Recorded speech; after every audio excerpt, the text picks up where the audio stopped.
Good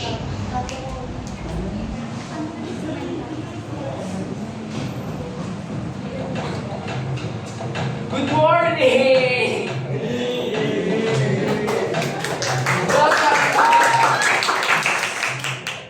Welcome to the coronation day of Miss Group 2. Let us now welcome the candidates.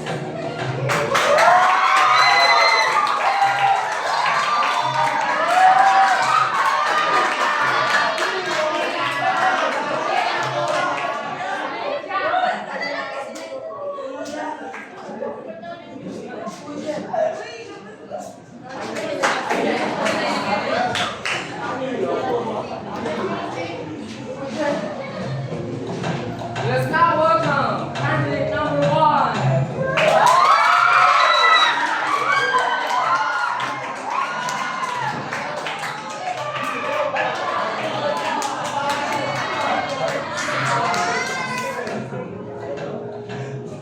I am Sophia Stacy Gitablang, your reporter, number 1.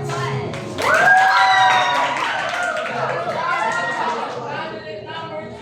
Your second reporter.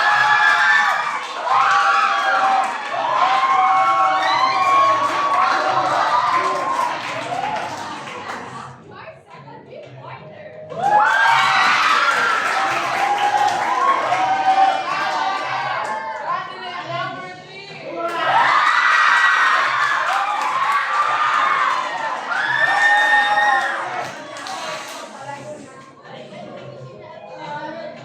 Reporter number 3.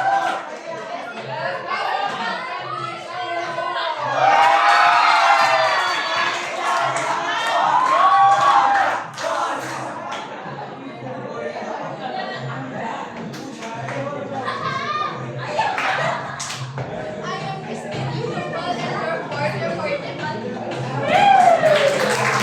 Now welcome reporter number 5.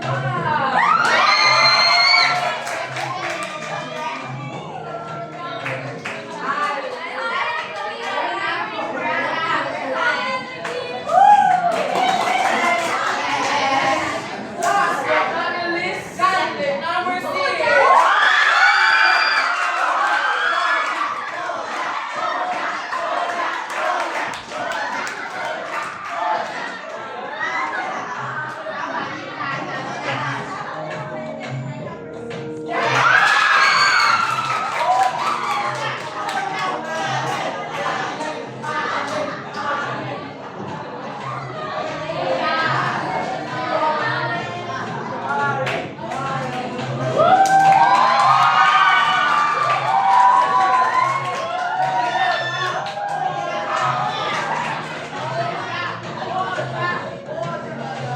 Ayan, since nakilala niyo na ang mga candidates, ngayon, tutukuyin na natin kung ano ang topic namin ngayon.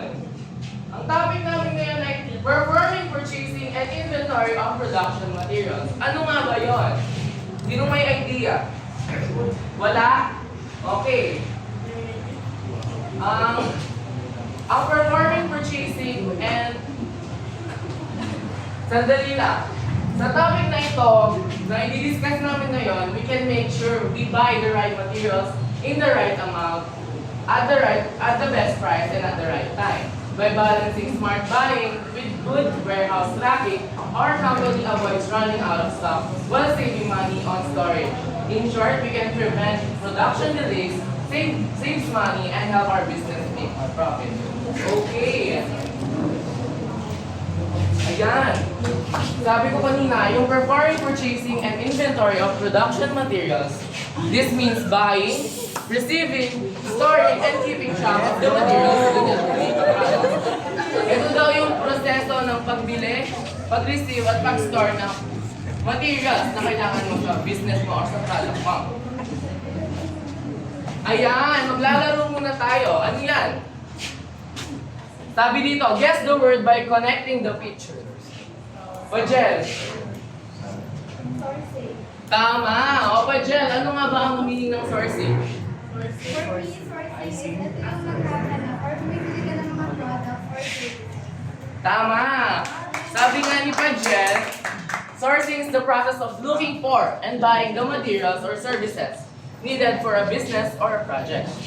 For example, sino magbabasa ng example?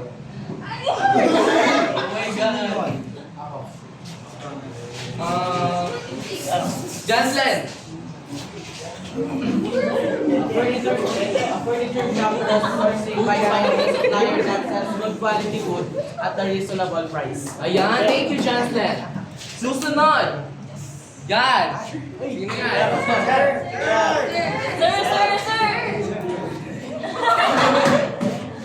Yuan. Service. Tama.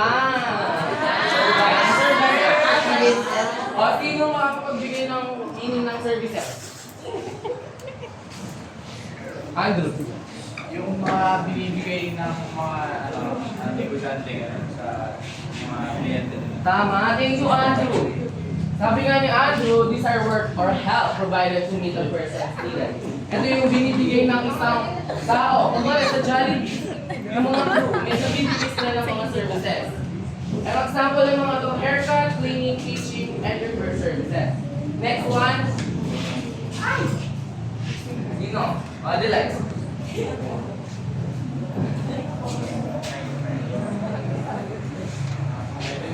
Sino? Go. Go, Chantal. At another.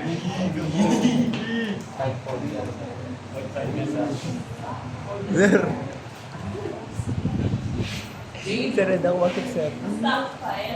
Tama, stockpile. Ano nga ba ang meaning ng stockpile? Sino makakapagbigay ng meaning? From the word itself, stockpile. Stock. O, sino makakapagbigay ng meaning nun? Stock. Stock na lang. Sige, Jane, ikaw.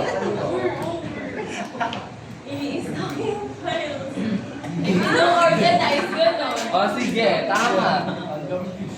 Stockpile is a large amount of materials or supplies kept for future use or emergency. For example, na-grocery yung nanay mo, tapos yung siguro sobra naman yun. Yung iba, pwede nilang i-keep or i-stock, ayun nga, stock, para magamit nyo sa susunod na araw. For example, sinong babasa? Jacob. Example, a school keeps a stockpile of bottled water, canned goods, and first aid supplies in case of a typhoon or other disasters. Thank you, Jacob. Next. Ito na. O, yan.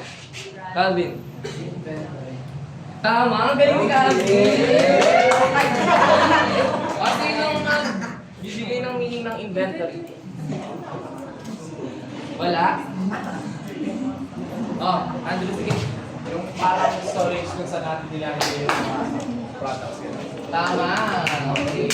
Inventory is the stock or the list of items that are available in kept for use or sale. Ito daw yung mga stock or listahan ng mga items na available para gamitin. For example, Charles. Grocery store check its inventory to see how many bottles of water, snacks, and canned goods are still in stock. Thank you, Charles. Ayan, at narito na candidate number 1 or reporter number 1 para i-report ang purchasing of goods and services from local sources.